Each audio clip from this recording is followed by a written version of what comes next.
Hello, welcome, greetings, and salutations, fellow adventurers. Today I will be playing Pillars of Eternity on Path of the Damned mode. Today I do not plan on doing much except character creation and the initial tutorial area. New game, Path of the Damned. This is the highest difficulty. Enemies receive a bonus to most stats, and encounters have many more enemies. This can also not be changed in-game. I will not be doing Expert or Trial of Iron this playthrough, largely because I'm just not that good, and I am quite positive I will die repeatedly. I will attempt not to save scum or do any of that fun stuff. I will try to make this as pure as possible, but it's a long game. I'm going to be as close to as thorough as I can, and I can make no guarantees. And here we go. 5 wagons grope blindly for the path on a starless night, their master glancing ever upward to the skies for assurance that he is on the right course. A dim lantern, his only protection against the encroaching darkness. But the skies bring no comfort, shining no light, betraying no hint of what they know. The caravan carries travelers bound for the frontier hamlet of Gilded Vale, you among them, where a local lord has offered land and wealth to settlers from abroad looking for a fresh start. You have taken suddenly ill, sweating and shivering, and one of the other travelers signals for the caravan master to stop on your behalf. He pulls up just in time to avoid plowing into the trunk of a fallen tree that bars the way ahead. You will go no further tonight. Well, that is not a good thing for certain. I will be playing a barbarian of the Orlan persuasion. The Orlans are the smallest of the Kith races, though many cultures don't consider them to be civilized at all. They're like little gremlins. Look at that. Also notable for their large ears, two-tone skin, and hirsute bodies. Orlans are commonly found in Ire Glenfoth, the Ixamadal Plains, and parts of the Darewood. They are known for their mental intensity and quickness.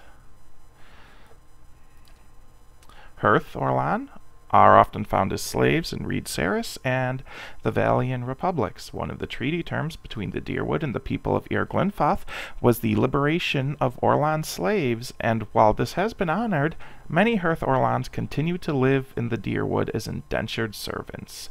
The benefit of going with Hearth is when attacking any target that is also targeted by a teammate, Hearth Orlans convert some of their hits into critical hits. That's pretty damn nice, really. And barbarian, because who doesn't like a tiny barbarian? Starting with frenzy, once per encounter, you berserker rage. Anyone who is familiar with just about any RPG out there should be familiar with frenzy.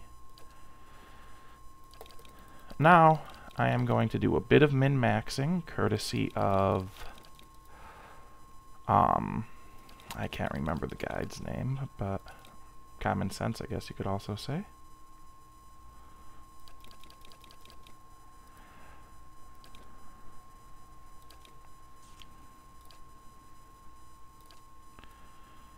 Oh yeah, there we go. And I'm going to be I should go back there.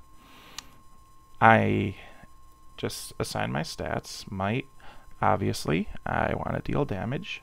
Constitution, more health is good, but I need it elsewhere. Dexterity affects your rate of attack. And your reflex, which is nice to have. Perception, it contributes to deflection and reflex defense and grants a bonus to interrupts. Those are very nice things, but I'm going to be looking especially for that interrupt on other party members. Intellect. This is where Pillars of Eternity is truly different from most other games. Intellect is so useful for a barbarian, particularly that area of effect and duration bit. And then resolve is will and deflection bonus. I hail from the Deadfire archipelago, consisting of the nation of Nasatik, dozens of Amua settlements, and hundreds of lawless pirate-infested islands that stretch along the southern sea. Deadfire is home of the boreal dwarves, Amua, and a mixed variety of of other races. Deadfire Archipelago is the last stop for anyone headed east. A multitude of monstrous sea creatures infest the ocean beyond, making travel virtually impossible. I am choosing to have been a laborer, largely because I really want mechanics. My life has been spent in the study of my craft. You trained and prepared, hoping to own your skills and ply your trade. Athletics is very nice. I believe I already get athletics from being a barbarian, but mechanics, being able to pick locks, detect traps, disarm traps, very nice. Not stuff I want to miss out on. Now, just some quick customization options here.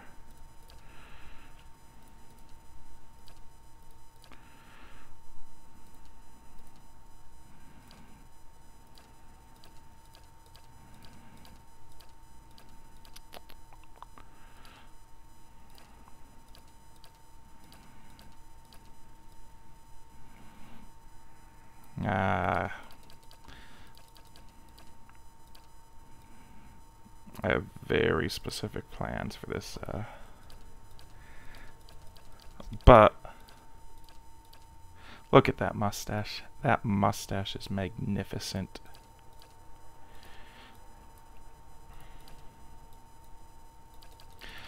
And nothing screams barbarian more than a mohawk and a magnificent mustache.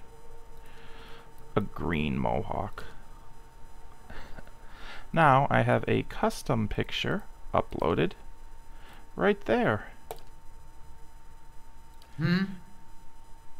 I've got this.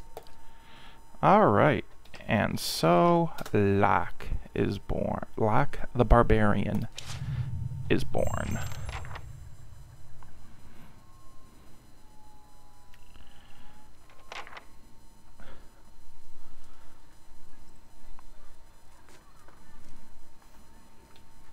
The caravan master finishes addressing the group, his bushy red mustache and sagging jowls quivering as if for emphasis. Everybody stays close to the wagons, got it? Stay out of the woods, and beasts take you if you were planning a stroll through those ruins up there. Whole area's crawling with hut-dwelling types who'd be happy to stick an axe in you for trespassing. So mind that you don't track mud on their sacred blazing rocks. Tonight everybody stays put, and in the morning we'll get the path cleared. Gilded Vale's less than a day out. Understood? Touch of the rumbling rot, could be. There's a stinging beetle round here, carries it. You'll be fine once it passes your innards. Unless you don't drink water, course. Which case you'll be dead in a day. That sounds painful. There's a berry grows in these parts, small and pink. Called a springberry. About the size of a fingernail. Give you cramps if you eat it, but the frontiersmen make a tea from it. Calms the insides. Should get you through the night. You might check around, see if you can find some. Meanwhile, I'll see if we can scare you up some water. I know you want to hunt before it gets much darker, but see about refilling our water first. Got a sick one here. Where would I find these berries? They grow on a bush that's common round here, kind of funny looking. You'll know it when you see it. Doubt you'd have to go far off the road to find one. What are these ruins? Nothing you won't see on half the hills of Air Glonfoth. Money to be made selling their knickknacks in Defiance Bay, if you don't mind getting stuck with Glonfoth and arrows now and again. They didn't build them, but I'll be the effigy if they don't watch them like a mother bear. Of course, all the ones around here have been ransacked 10 times over. Got nothing left worth half a pond, so I hear. Who did build these ruins? Got different names for them. Settlers called them Ingwithans.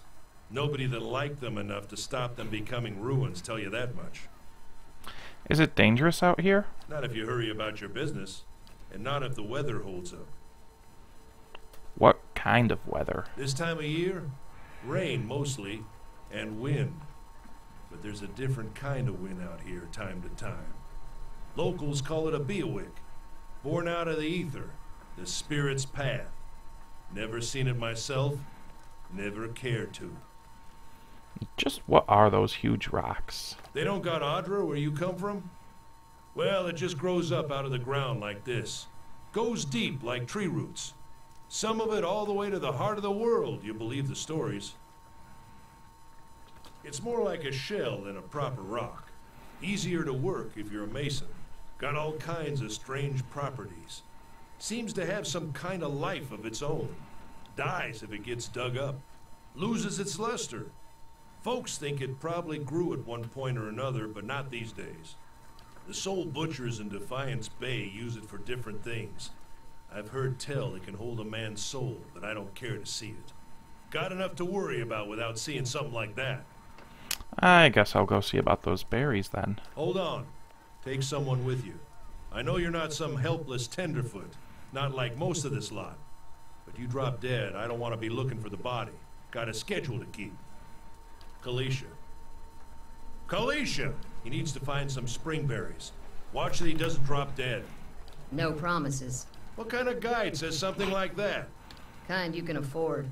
Don't listen to her. You're in good hands. And I pay too well, if anything. Off with you. Hayden should have supplies. See that you're equipped before you head out. We're in harsh country. Get your berries and hurry back. And if you get so much as a tickle of wind, you drop everything and you run. Something in the air tonight. If it's a beawick, we'll shelter in the ruins. Hut dwellers be damned. You heard the man. Let's get going before you keel over.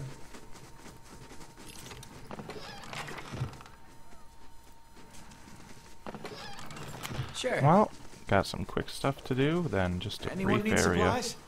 I've got sundries for sale. Brought a whole wagon full of goods to sell, but not enough shirts for the road. Say, is there anything you need? I'm a trader, originally from the Adir Empire, but I've been trying to establish new business out here. Life on the road has brought some unexpected challenges, to be sure. And I'm sure you've noticed how prickly the locals can be. But we're here to make the most of things, right? Might as well try. My thoughts exactly. Something else you need? Looks like we're settled for the night. Tell me about Adir Emperor. It's not as big as it Empire. used to be, but it's still big. The mainland is a continent northwest of here, but the colonies used to include Raed Saris and the Deerwood. About 150 years ago, Deerwood won its independence from the Empire. A fact our companions are quick to remind me of. Why'd you move all the way out here? Because it seemed friendlier than Raed Saris? My brothers took over the family mercantile business a few years ago, and there wasn't enough for me to do back home. I moved out to try and expand. Deerwood is a former Adir colony, so it seemed like a good place to start. And as much as I admire the Raid Saren's work ethic, they've always struck me as a little fanatical. That sounds very reasonable of you. Out here, I'm just taking it one day at a time. Okay, let's do some shopping. I plan on dual wielding. So, a couple of those should do me just fine.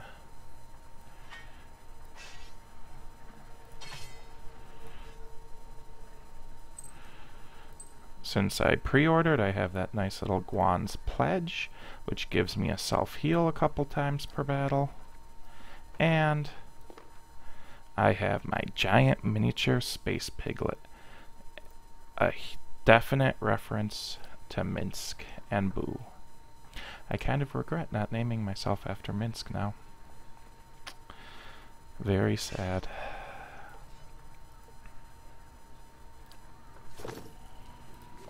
Alright. Onward. Sparfell here says Underwater soon nothing. enough. Stream's not going anywhere. Let's check by those outcroppings. Oh noes, we have some wolves.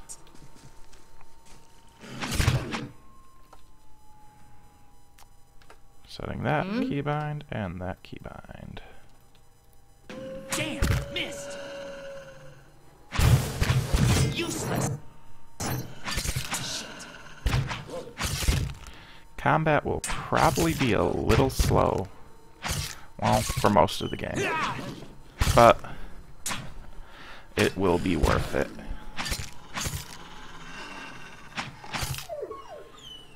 And we have 2 dead wolves. Sure.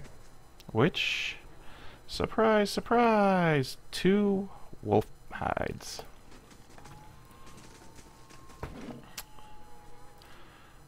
Okay, good.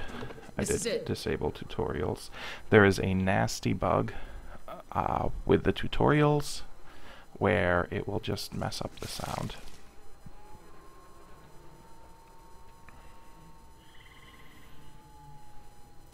Odima says you're a working man.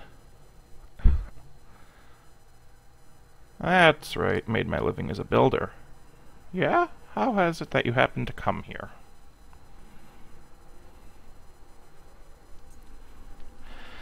I made an error in my planning. One of my buildings collapsed. That was the end of my career. Well, we've all got things we'd like to leave behind. Gods know I do. I'll tell you that. Here's hoping they never track us down. Been a long time since I've been this way, but I always did like it. Lord Raedric's offer makes a girl think, I'll give him that.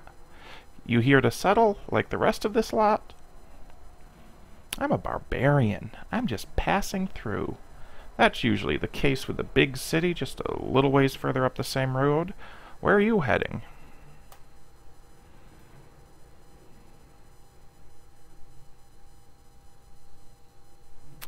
I'm a wanderer. I couldn't judge you for that. Been half my life. Just watch yourself. You get too far off the beaten path.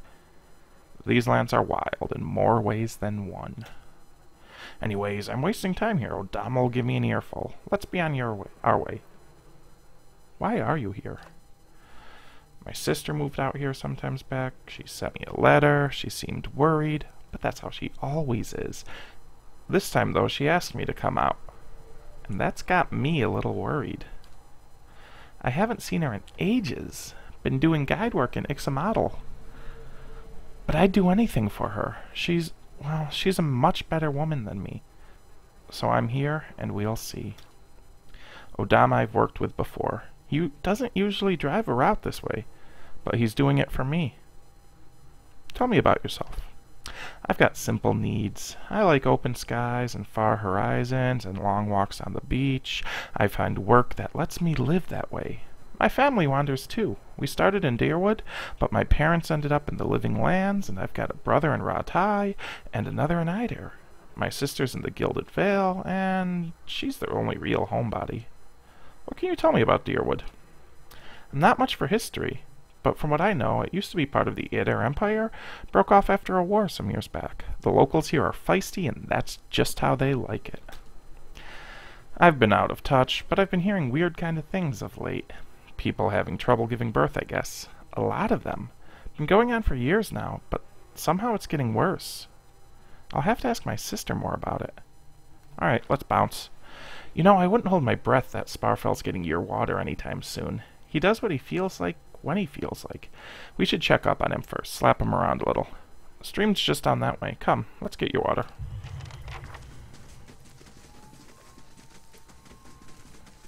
I do have fast mode active because, well, I don't like watching them slowly meander home.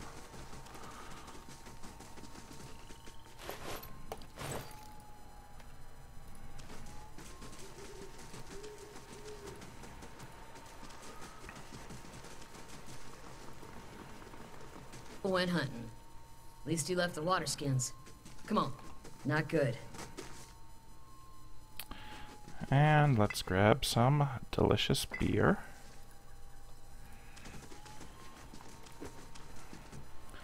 You crouch at the riverbank and dip your water skin into the cool water while Callisto waits nearby, keeping watch. As you rise, you notice her look sharply towards the tree line. Out of the trees emerges Sparfell, one of the guides, barely discernible in the dim moonlight. He no longer carries his bow, and there's a strangeness to his gait, a spastic wobble in his ordinarily deft stride as he moves towards you with labored breath. Sparfel, are you all right? Sparfell's toes catch on a rock and he collapses forward in a heap, the feathered shaft of an arrow planted between his shoulders like an enemy flag. Ambush! Oh, sorry, Ambush. spoilers.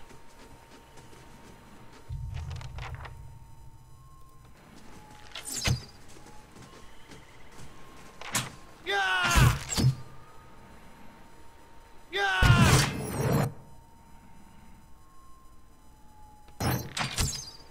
Yeah! Yeah!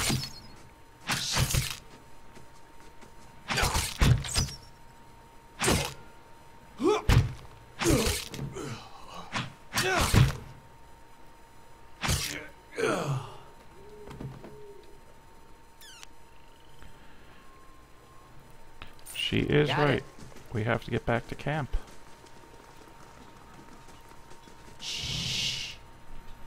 Stealth does nothing right now, but it's just kind of fun to drop into. Let's go!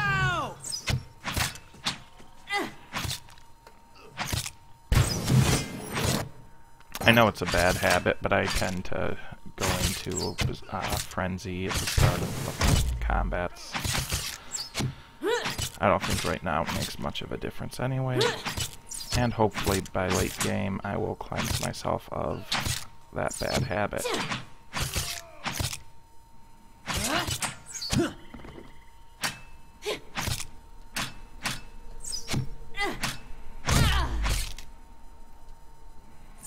After them!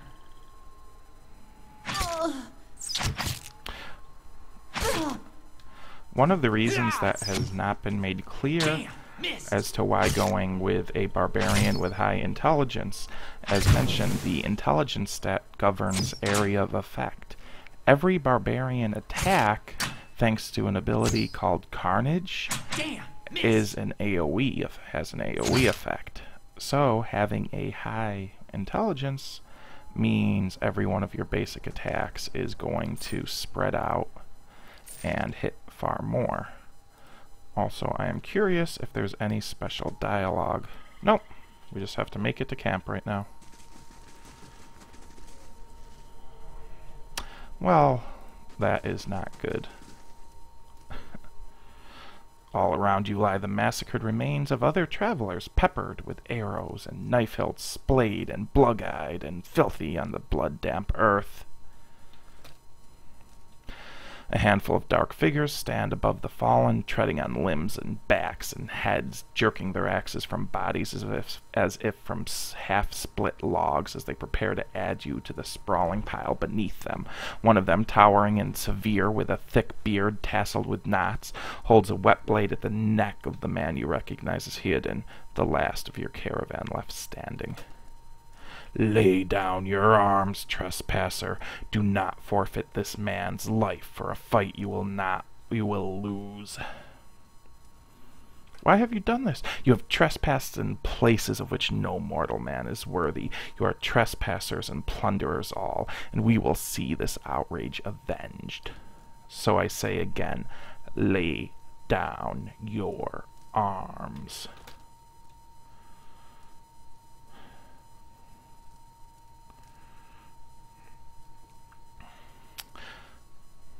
Only a fool attacks a weak enemy while a stronger one yet lives. Humph. Yet.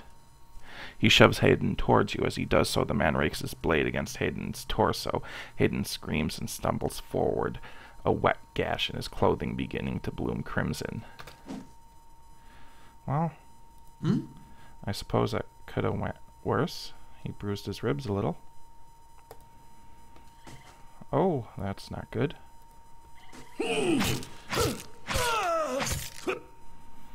Poor Hayden. Not much. Okay.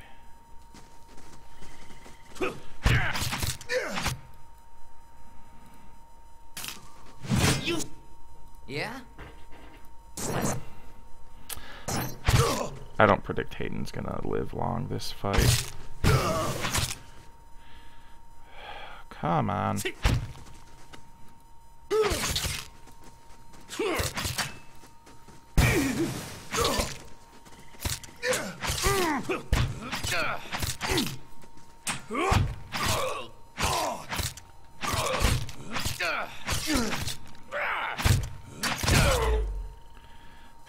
Okay. Damn!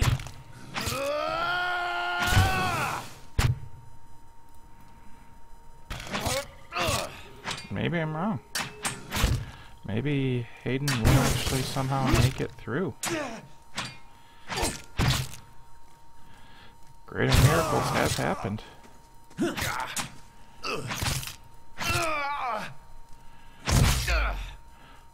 And dead. Go me. Your enemy lies supine on the ground, unable to rise, his companions now silent among the other dead.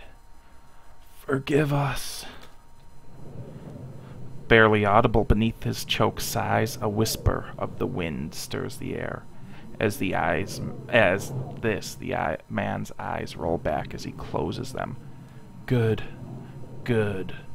The gods are just. A queer smile crosses his face. I am ready. The wind begins to swell, whipping around the camp, electric and volatile, upending pots and rattling tents like an angry spirit. You can feel it begin to seep beneath your skin like a jetty beginning to succumb to surge of a great wave, and where it pierces you, it feels as though it is rending you apart from within. Seated against a wagon wheel amidst the howling maelstrom slashed across chest and bowel, Odima's body stirs, and with great effort he raises his sagging head, his eyes barely open. He looks directly at you. Get inside! Run! Okay. Now there's going to be a...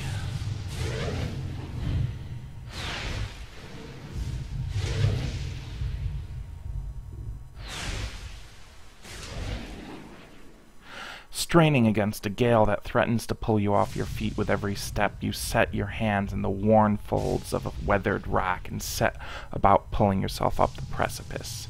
With a last burst of energy before your arms give out, you swing yourself up onto the ledge. Hayden trails behind, slowed by injury and delayed by early hesitation. As he nears the face of the rocks, one of the fallen attackers, who had been feigning death, lunges for Hayden and topples him onto the rocky ground. Restrained, Hayden lashes out against his fatigued assailant, but struggles to break his hold. They're close to you, despite the wind. From your position, if you were to throw your weapon at the attacker, you would have a good chance at hitting your mark. So let's do it. Your aim is true, and the hit jars Hayden loose. Lurching to his feet, Hayden clambers up the base of the rocks.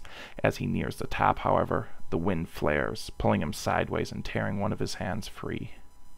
But diving out onto the hard rock, you manage to catch hold of it. Securing his other hand, you pull with waning strength, and it feels as though your arms will be jerked from their sockets.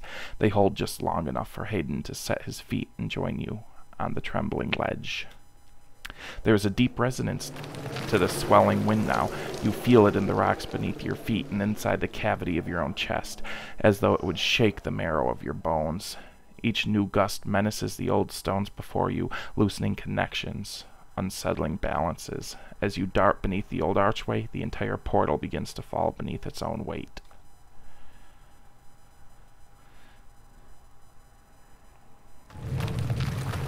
Was that? A Bewick. Had to be. Then we're lucky to be alive. We're the only ones. There could be another collapse. We're not getting out that way anyway. Let's get further inside. Can you walk? Alright. And everyone, that will be it for the evening. I will be resuming tomorrow morning for an hour or so, and until then, have a great night, and don't do anything I wouldn't do.